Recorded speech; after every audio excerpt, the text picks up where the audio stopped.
The sun comes up, the light turns on, and the natural world erupts into a new day. Animals wake in burrows, colonies, and branches to sing the sun's praises and launch into their daily chores. On New Zealand's many islands, birds of all feathers celebrate the summer heat with new beginnings and time for play. But tempers can also run hot, and danger is never far away, as all the daily dramas of their lives unfold in the hours from dawn to dusk.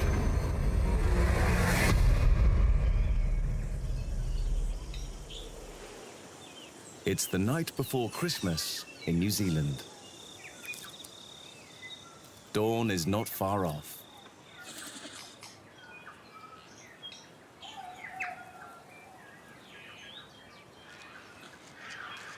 Something stirs in the undergrowth.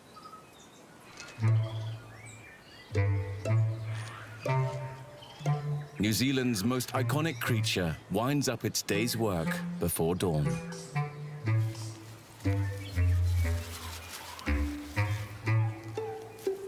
It's a kiwi, the flightless bird that lends its name to the country's people.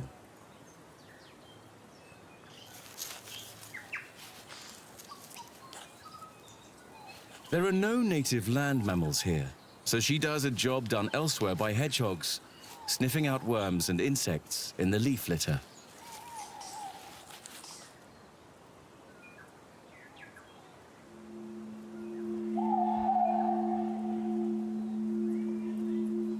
Once upon a time, giant birds of prey tormented her ancestors.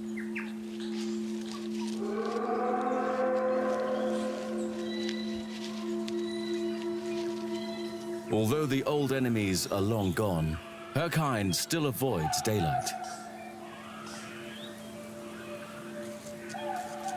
But the same people who borrowed her name introduced new predators.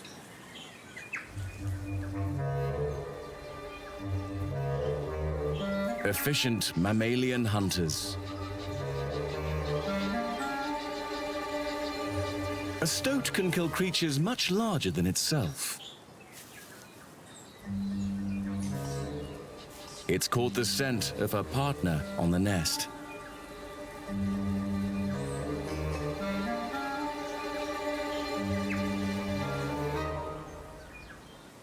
Stoats love eggs.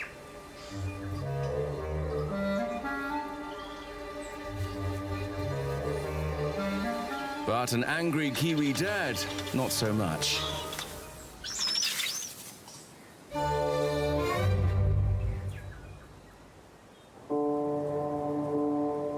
From the Kiwi's burrow in the south to the Bay of Plenty in the north, the last minutes of darkness tick away over New Zealand.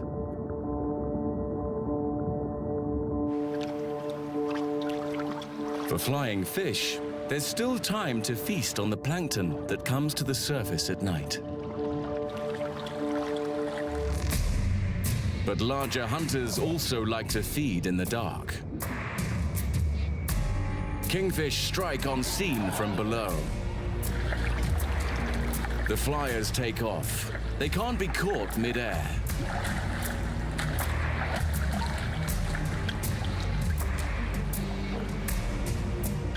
There's no predicting where they'll touch down. But the torpedo-shaped kingfish quickly get their bearings, catch up, and destroy their targets.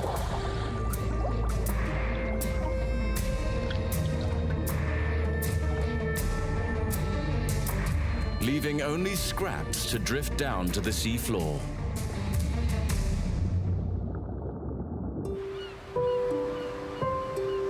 The Bay of Plenty lies near the top of New Zealand's 3 main islands. The North Island, South Island, and smaller Stewart Island. But there are hundreds more scattered far from the main three.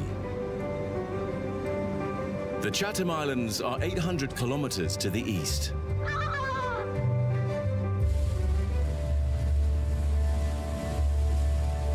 So far east that the Chatham Islands are one of the first places in the world to see the sunrise. Although there are barely 600 people there to witness it. Most of the 10 islands are small and uninhabited.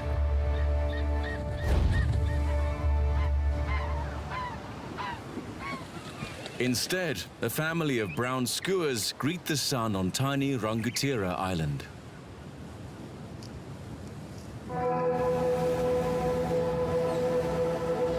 They're nocturnal hunters, picking off smaller seabirds as they return to their nests in the forest at night.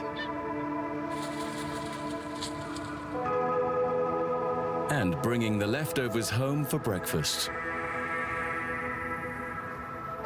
She's picked off a small petrel.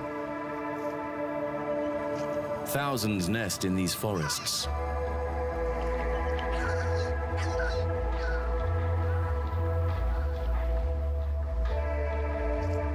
No reason she should share this one with her mate.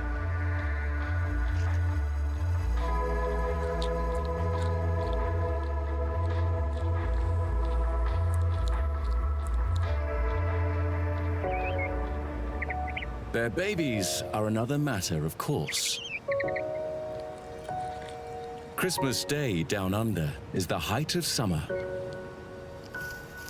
A time of plenty, when one family's loss is another family's feast. As the Chatham skua chicks tuck into breakfast, dawn breaks at last over the Bay of Plenty, almost an hour after it lit up the Chathams. The pre-dawn slaughter at the surface has ended. But below the waves, the banquet is just beginning. This short-tailed stingray usually detects prey by the electrical signals all living creatures emit.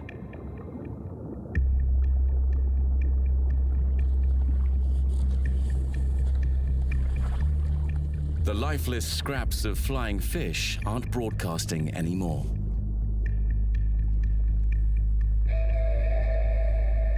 But the ray also has an excellent sense of smell.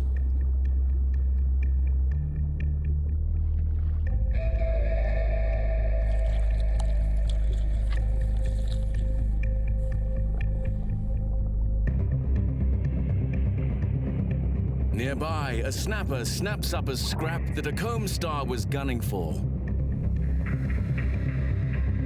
But it leaves a pectoral fin as a consolation prize.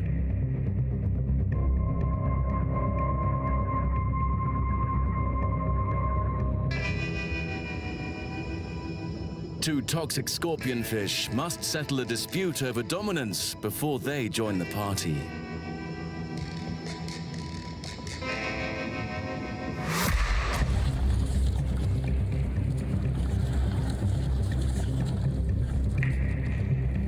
The victor appears unaffected by a mouthful of his opponent's poisonous spines. His reward? A choice piece of tail. That's more leftovers than the kingfish intended to leave.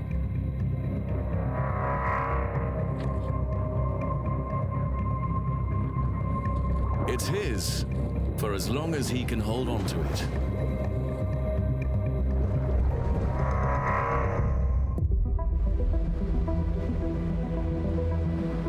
The ocean is a battlefield, but tiny islands are a refuge for many land animals.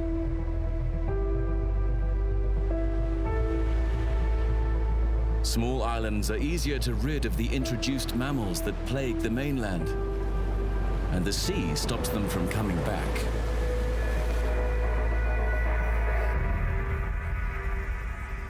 Little Barrier Island is close to the country's biggest city, but it's off limits to people. It preserves some of New Zealand's best primordial forest and rarest species.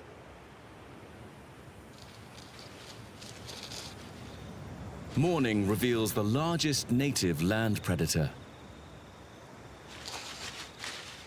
This tuatara is less than 20 centimeters long. Granted, it's got some growing to do.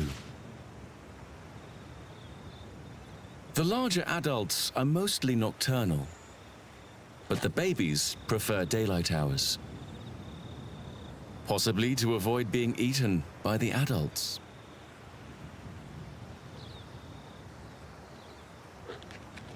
On the mainland, these youngsters would be snapped up by introduced mammals like stoats long before they reach sexual maturity at 10 years.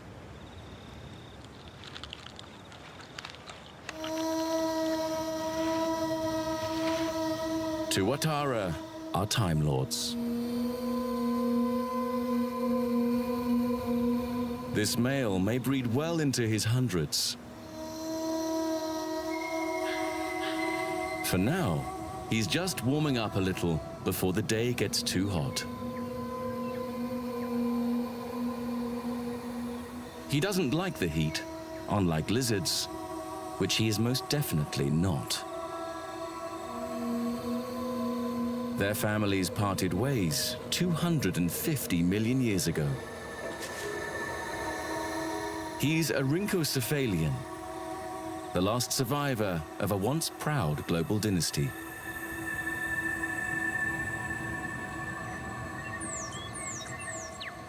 Also safe on Little Barrier Island is the rare blue-wattled kōkako. This morning, like every morning, this couple sings together for up to an hour. Their haunting duet lets other kōkako know the two birds defend this territory.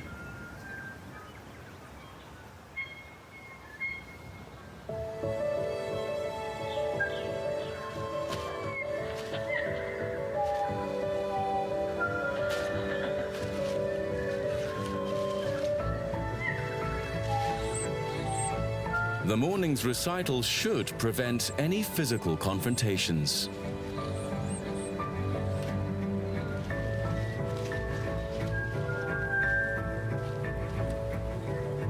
And free them up to focus on more pressing duties.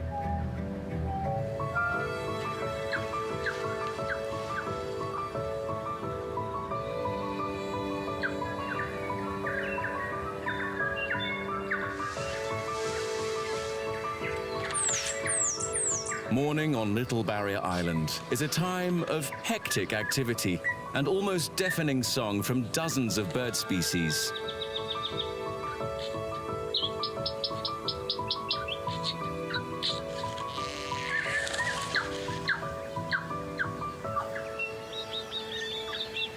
Like the kōkako, many are raising young in this time of plenty.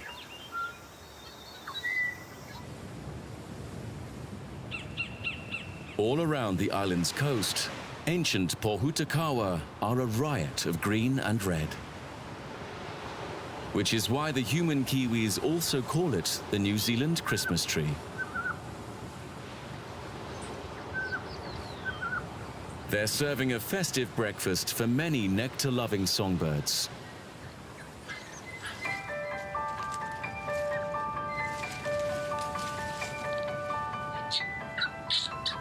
Tui are the bullies of the trees, lording it over smaller birds, like the korimako and the tiny hihi, which has disappeared from the mainland.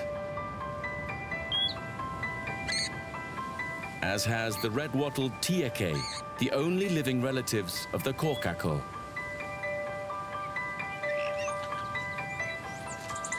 And kaka, lowland parrots that use the island as a summer resort.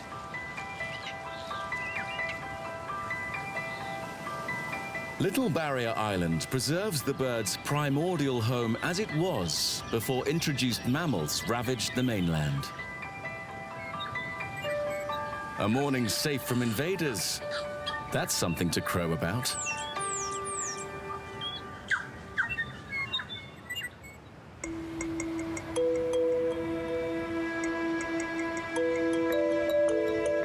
Hundreds of kilometers to the southeast, in the Bay of Plenty, White Island is anything but a safe haven.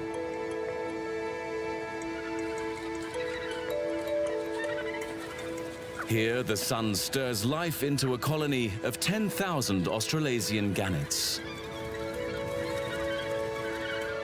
They've made their nests on the flanks of New Zealand's most active volcano.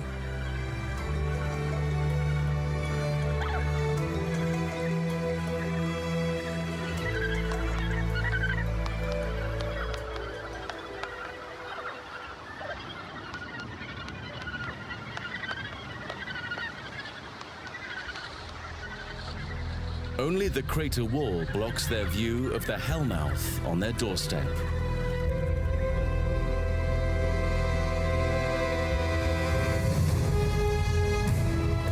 A bubbling lake of hot acid fills the crater. Fumaroles belch noxious gases. And rocks and boulders ejected by eruptions litter the landscape. This is a dangerous place to set up home.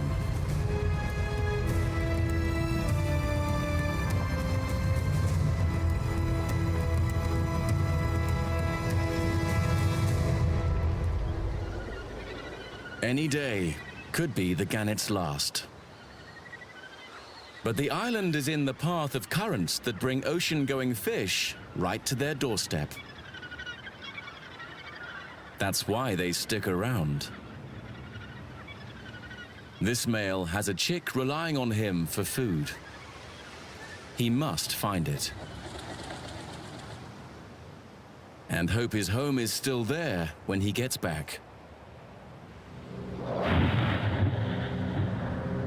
1,700 kilometers south, it's the same time of day, but very different weather. The subantarctic Auckland Island volcanoes are extinct, but no less inhospitable for the lack of lava.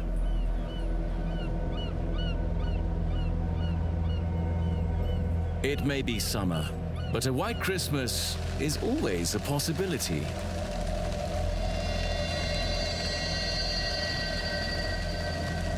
Today's forecast is for a high of 9 degrees, with occasional hail.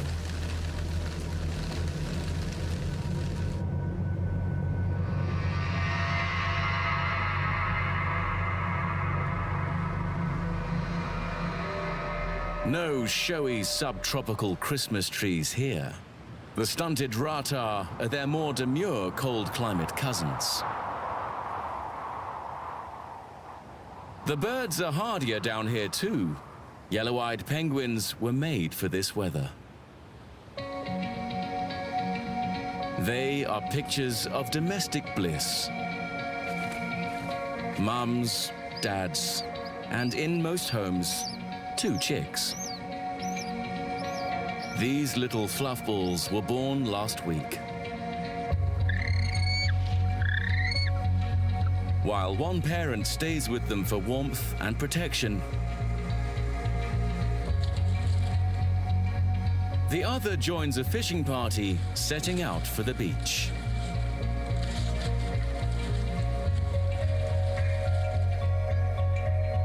They have a good reason for preferring the safety of marching to the sea in groups.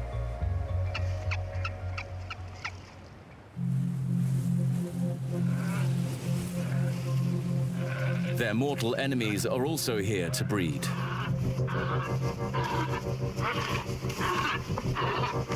New Zealand sea lions are confirmed penguin eaters.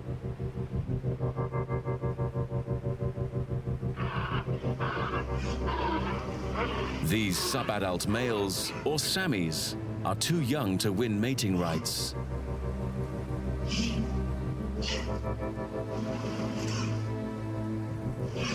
So they have a lot of time to kill. Right now, they're practicing for future mating battles, giving the penguins the chance to sneak past unmolested. But there's still the adults to contend with. The smaller, sandy-colored females are here to give birth.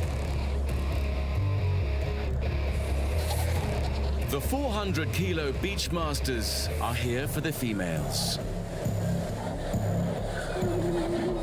They become receptive a few days after pupping.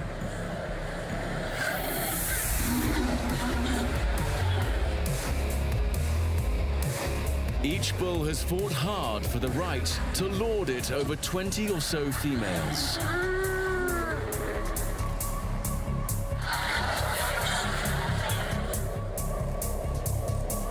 But the brawling continues.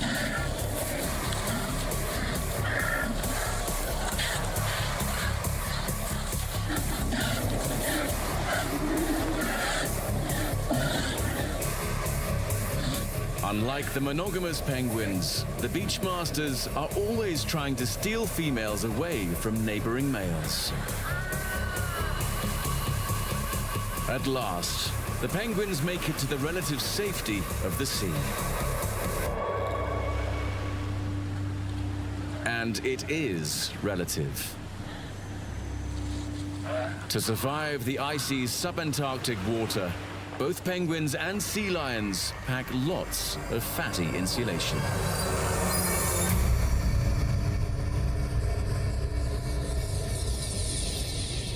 So much blubber in one place attracts the attention of nature's blubber connoisseurs.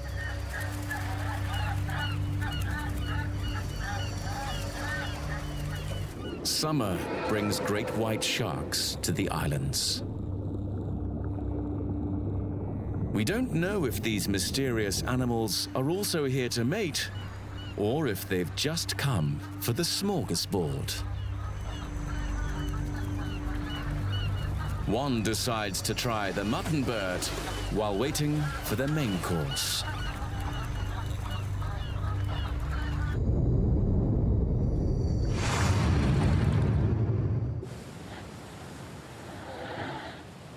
The sea lion mothers must also take their chances with the sharks. They need food to make their milk.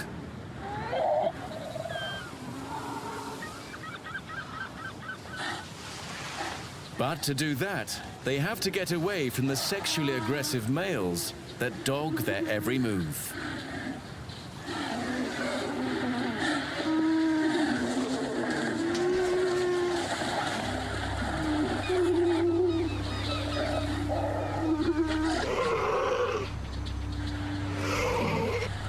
This group of females is cooking up a scheme.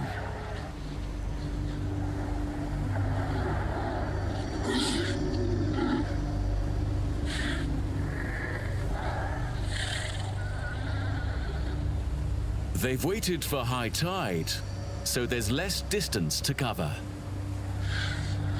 Is everybody ready?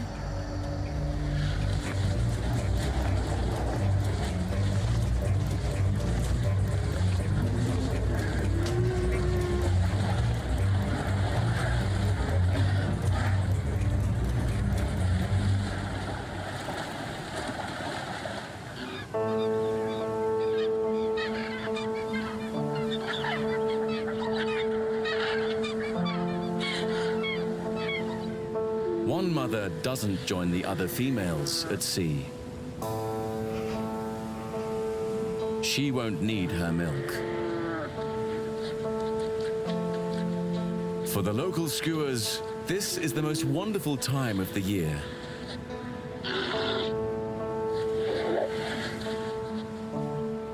They scavenge much more on the Auckland Islands than their cousins in the Chathams do.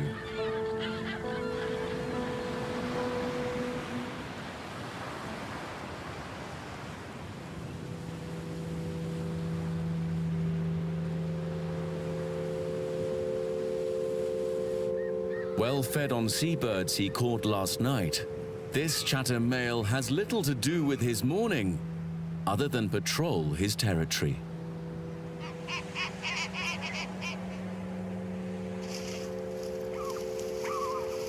Which he shares with the mother of his chicks.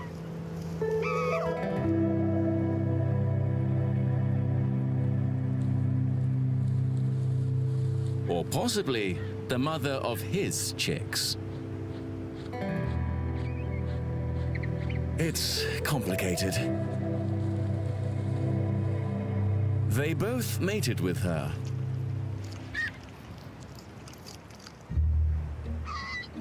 Ménage à trois are popular with Chatham skuas. It may give them an edge in securing the best territories.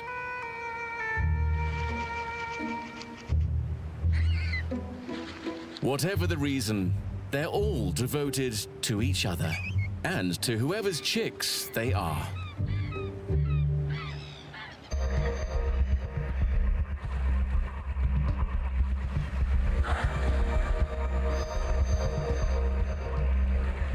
Like the skua, these dusky dolphins on the east coast of the South Island are night hunters.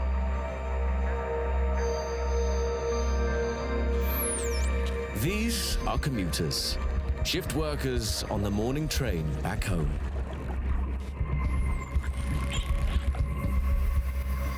They've spent the night feeding on squid in deep offshore waters. Bellies full, they're in a celebratory mood.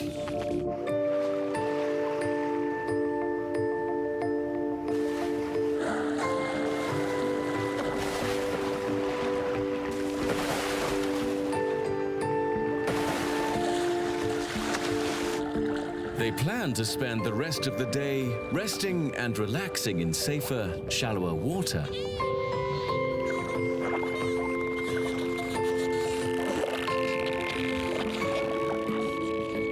When unexpected relatives call in.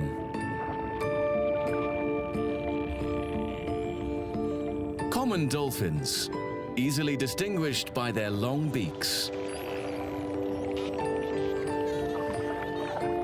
They may be moving into shallower water for calving.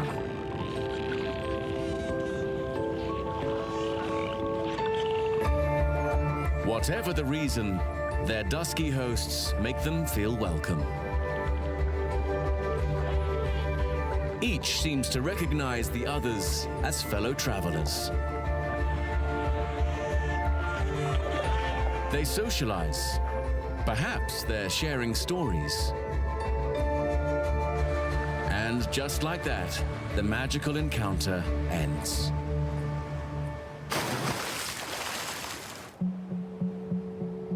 By late morning, much of New Zealand is starting to swelter in the summer heat.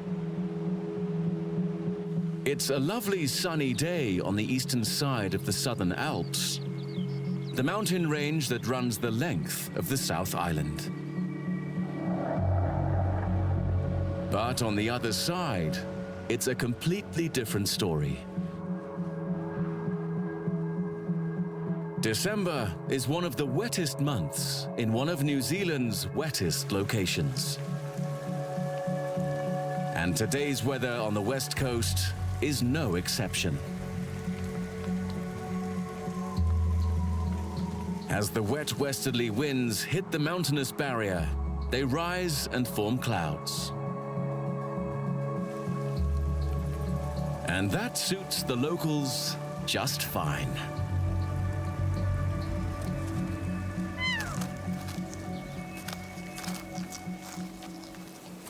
The kea, a mountain cousin of the lowland kaka, is the world's only alpine parrot. A late morning shower doesn't faze them. They're superbly adapted to these conditions.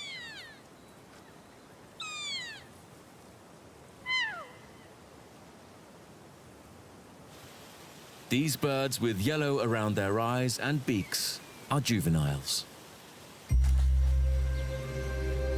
They have a much bigger problem than a little rain.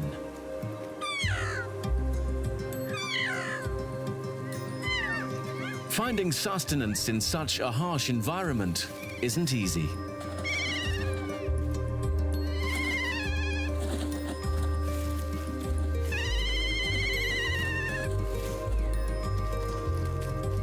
They need to rely on dozens of different foods, from berries and leaves to grubs and bugs. One way to learn what's good and how to get it is by watching the adults. So today, class is in session. What is she up to? Let me try that.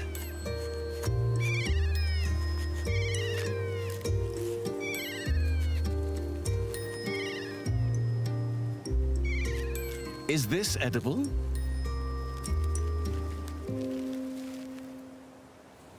Young Kia have an insatiable curiosity and a love of trying anything that's new.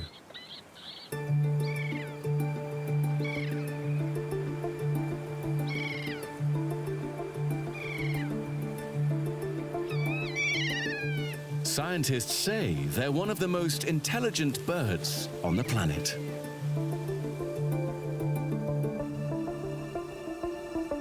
And the Kia would probably agree.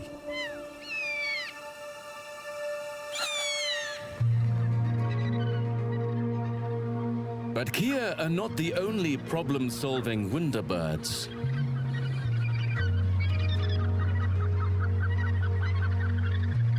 On barren White Island, the gannets are contending with the unremitting midday sun.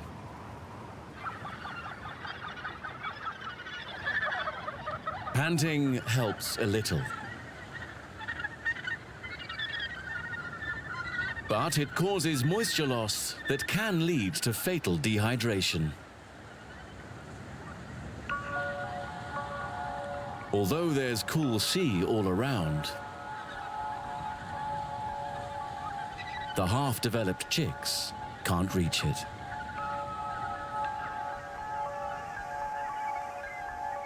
But the adults have figured out a solution.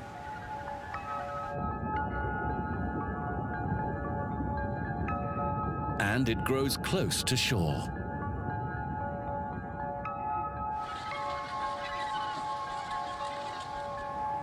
The parents on nest duty parachute in cool, wet seaweed and press it against the overheating fluff balls.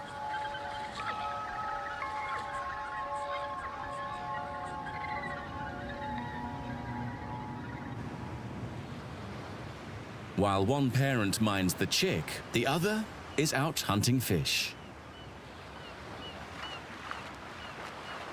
The gannet hunting party soon spots a pod of common dolphins with the same mission.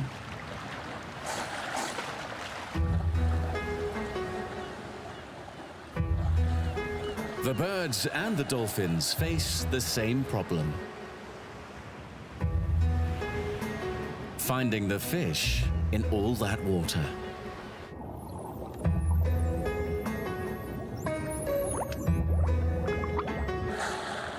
Dolphin's strategy is to team up. As the day progresses, different common pods join forces. 50 sonar detectors are better than 20. 100 are better still. Gannet's strategy is to follow the dolphins. Experience tells them that the mammals are good at this. Dinner can't be far off now.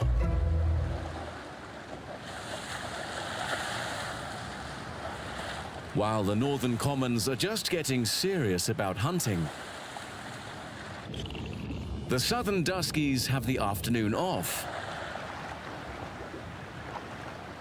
and soon get down to one of their favorite pastimes. They do this for fun as much as for procreation. It's one of the few times you can tell the sexes apart.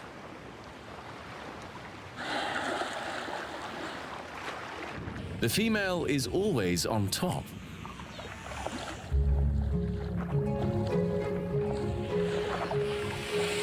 Ever curious, one dolphin finds a possible toy and passes it to another.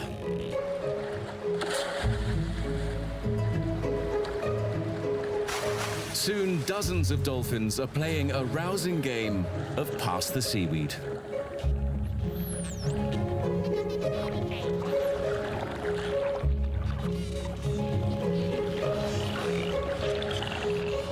For the young, every game is an opportunity to learn new skills. Like this sweet fin-to-tail maneuver.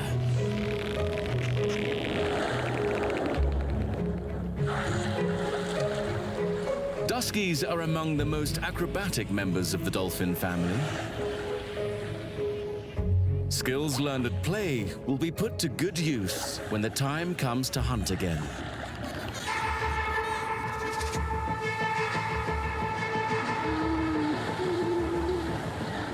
In the Auckland Islands, a sea lion mother returns from her hunt. Males are waiting for a chance to intercept and mate with her. But she needs to get back to her pup. Her strategy this time is escape and evasion.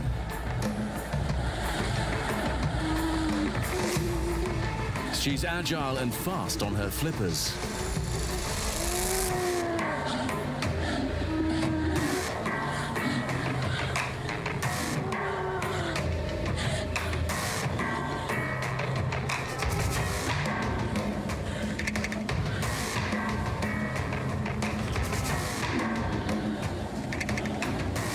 And she's had the good sense to hide her baby in the undergrowth, away from all that lethal testosterone.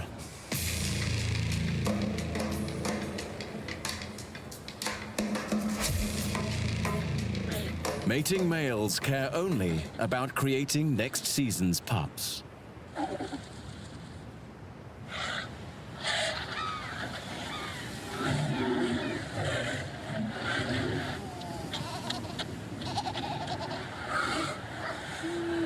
Even the subadult Samis never stop trying.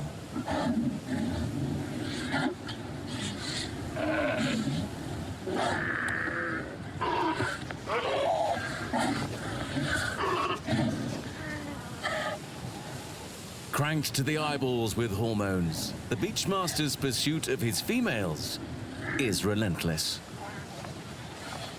The tiny pups are in constant danger of getting underfoot as he swaggers around his territory.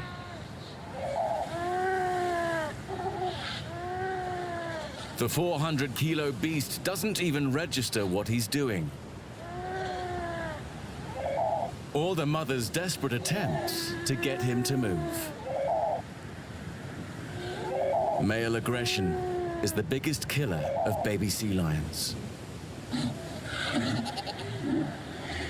Only when he spies another male getting too close to his harem does he shift his hulking body.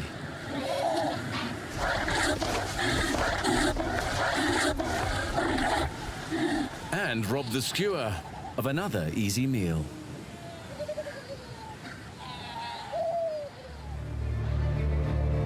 Off the coast of White Island, the dolphin pod has been growing.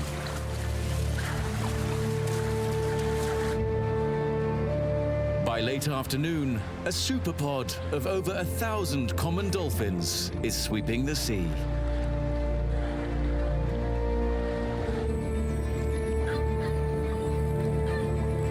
They finally find what they're looking for. A school of sauri.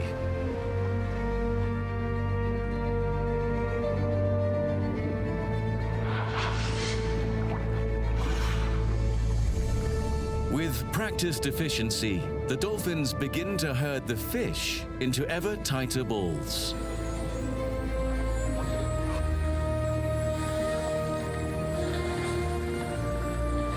They take turns, charging into the ball to snatch a meal.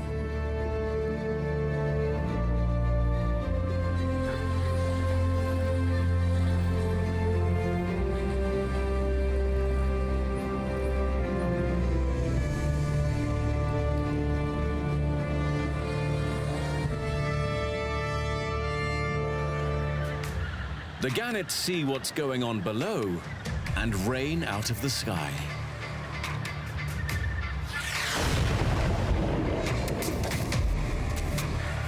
They fold their bodies into arrows that plunge 9 meters below the surface. Some strikes are dead on.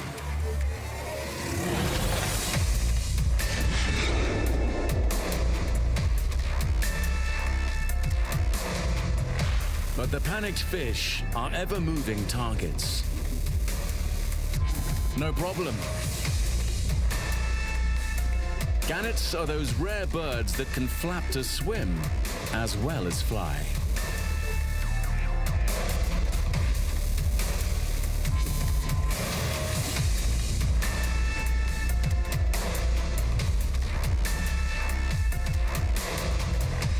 By the time they surface, some have spent 30 seconds underwater pretending to be penguins.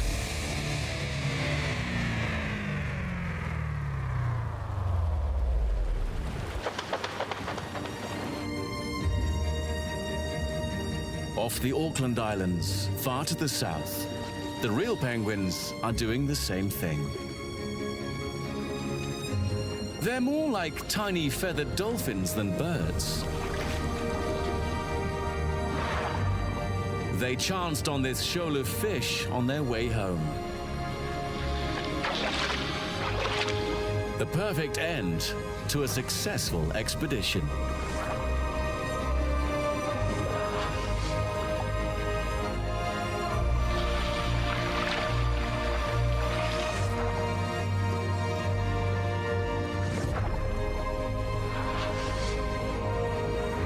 The yellow-eyed chicks will eat well tonight.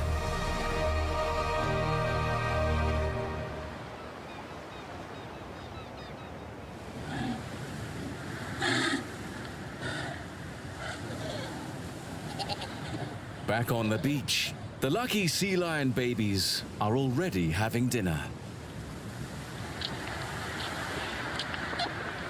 Most are enjoying a meal of rich milk. But one hungry pup can't find his mother.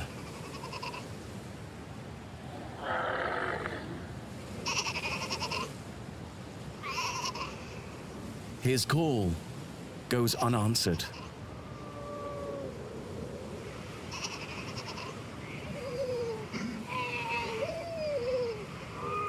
And other mothers can't help him.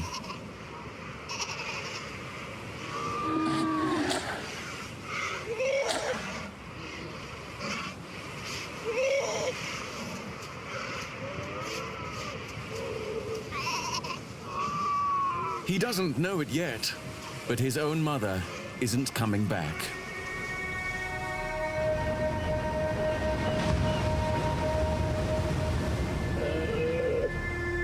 She's had a close call with the great white shark.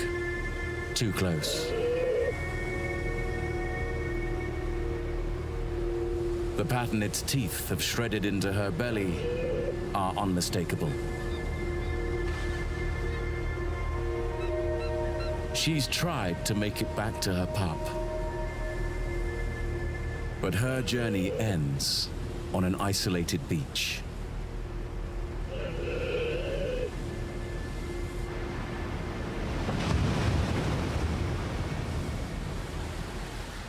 Late in the afternoon, the penguin fishing party gets ready to run the gauntlet of sea lions.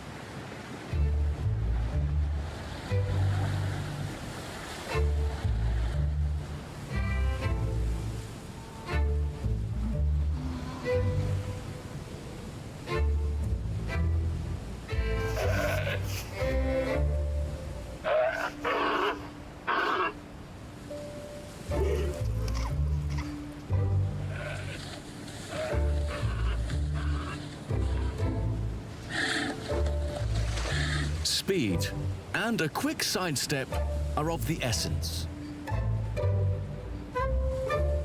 There are no points for grace, just for getting home alive.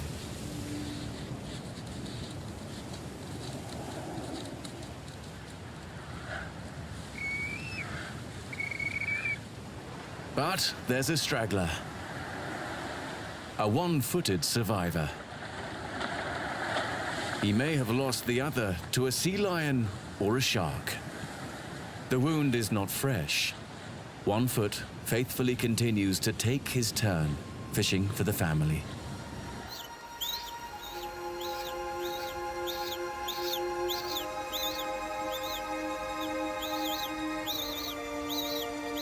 One foot's lifelong partner and their 2 chicks are eager to see him. By the late hour, they must know he's not far off.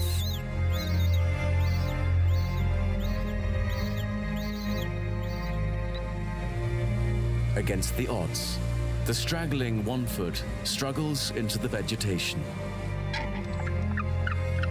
He's almost home.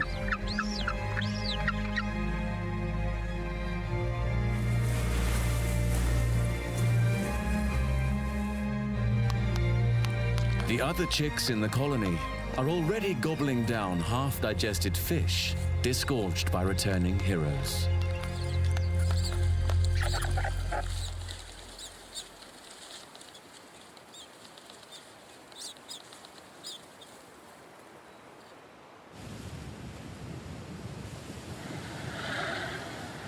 But 1 foot's luck has finally run out.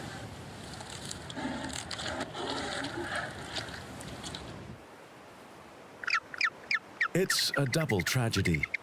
1 foot's partner will probably abandon their nest. Raising chicks takes 2 parents.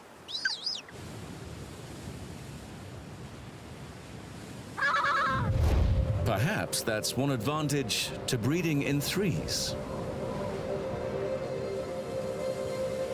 Dusk comes first to the skua's Chatham Islands home.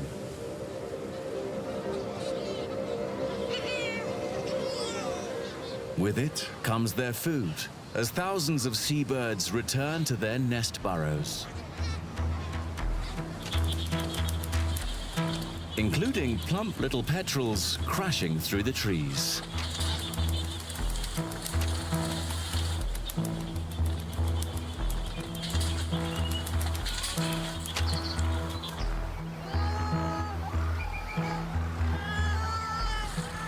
And little blue penguins stumbling through the darkness.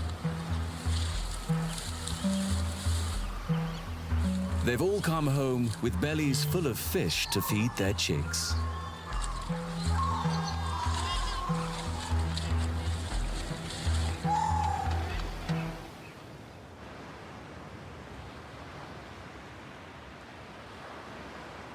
Nearly an hour after lights out on the Chathams, Dusk approaches mainland New Zealand.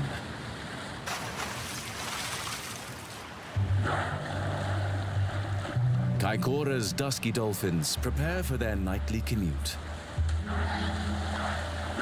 There's a distinct change in their behavior. Games and somersaults give way to loud body slams.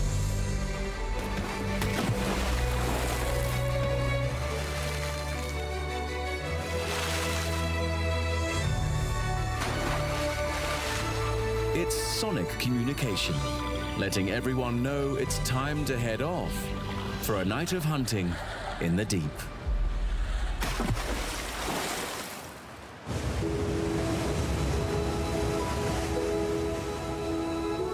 It's been a picture postcard Southern Christmas. Gorgeous scenery. Happy youngsters. And plenty of seafood.